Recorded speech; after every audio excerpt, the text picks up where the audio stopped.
सुशांत सिंगचा विषय बिहारच्या मुख्यमंत्र्यांनी सीबीआय कडे पाठवल्यानंतर 2 दिवसात सीबीआयने तो स्वीकारला होता। अजितदादांच्या बाबतीत 22 दिवस झालं सीबीआय कडे प्रस्ताव पाठवून, पण अजूनपर्यंत सीबीआयने हा प्रस्ताव स्वीकारलेला नाही। मग दादांच्या बाबतीतच अशा पद्धतीने दुय्यम भूमिका का? अधिकाऱ्यांकडून तुम्हाला काय उत्तर देण्यात आलं? हे बघा, गेल्या वेळेस आम्ही जेव्हा आलो होतो तेव्हा डीजीसीए चा जो काही वेबसाईटवर एक रिपोर्ट आला होता, एक स्टेटमेंट आलं होतं 24 ला। आम्ही इथं जेव्हा आलो 25 ला आलो असेल का 26 ला आलो असेल, त्यावेळेस इथं चर्चा करत असताना आम्ही त्यांना विचारले की ते स्टेटमेंट तुम्ही बघितलंय का डीजीसीएचं? त्यांनी सांगितलं नाही, ते स्टेटमेंट आमच्यापर्यंत आलेलं नाही।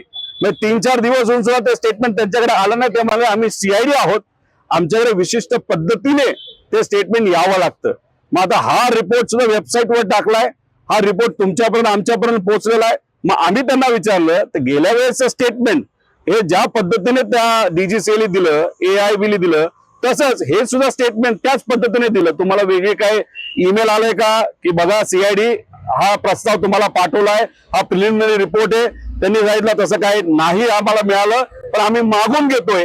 पण आम्हाला जे वेबसाईटवर आले त्याच्यावर आम्ही अभ्यास करून त्या पद्धतीने आम्ही काही प्रश्न विचारलेले आहेत। म्हणजे सुरुवातीचं जे 2024 फेब्रुवारीचं स्टेटमेंट होतं त्या बाबतीत तुम्ही दुर्लक्ष काय गोष्टी करताय, आणि या बाबतीत तुम्ही म्हणता नाही आम्ही तो रिपोर्ट बघितलाय। मग कुठे ना कुठेतरी पद्धत जी असावी त्या पद्धतीमध्ये सुद्धा घोळ सीआयडीच्या बाबतीत असं जाणवतंय। दादा, महत्वाचा प्रश्न याच्यात असा आहे की तुम्ही अनेक प्रश्न उपस्थित केले होते, सीआयडी याचं चौकशी करते। ज्यावेळेस काल सगळी चौकशी झाली, तुम्ही जे प्रश्न उपस्थित केली होती त्याची उत्तरं सीआयडीने घेतलीत का, किंवा त्या संबंधितचे जे कागदपत्र आहेत ती तपासलेली आहेत का? तुम्ही जे प्रश्न उपस्थित करतायत त्याच्या अनुषंगाने सीआयडी तपास करते का? एक प्रोसेस असते आपल्याला लॉ मध्ये, एक पद्धत असते की आपण सीआयडी कडे काय पद्धतीने स्टेटमेंट द्यायचं असतं।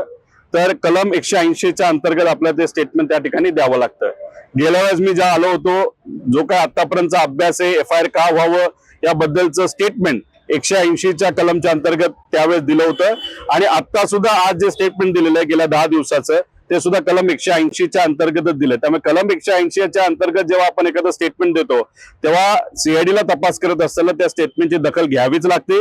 आणि जर उद्या जाऊन सीबीआयला हा तपास दिला तर मग सीबीआयला सुद्धा त्या गोष्टीची दखल घेतली जाईल। एक विषय सगळ्यात महत्वाचा असे, सीबीआय कडनं भेदभाव केला जाईल असं मी म्हणणार नाही, पण विषय एवढाच असतो की जेव्हा एखादा मराठी अधिकारी एका संस्थेच्या मदतीने मराठी नेत्याच्या घातपात नाही तर ऍक्सिडेंट बद्दल एखादा तपास करत असतं, तेव्हा आत्मीयता त्या नेत्याकडे असल्यामुळे तो तपासामध्ये कदाचित मन लावून हा तपास त्या ठिकाणी होऊ शकतो। जर उद्या जाऊन सीबीआय कडे गेला तो जावं, चांगली गोष्ट आहे, पण तिथे सुद्धा मराठी अधिकाऱ्यांना जर हा तपास त्या ठिकाणी दिला तर मग कुठेतरी लक्ष देऊन हा तपास योग्य दिशेने जाऊ शकतो। कुठे भाषिक विषय मी त्या ठिकाणी आणत नाही, फक्त एक चर्चा जी कार्यकर्त्यांमध्ये आहे ती आहे। पण सुशांत सिंगचा विषय बिहारच्या मुख्यमंत्र्यांनी सीबीआय कडे पाठवल्यानंतर 2 दिवसात सीबीआयने तो स्वीकारला होता।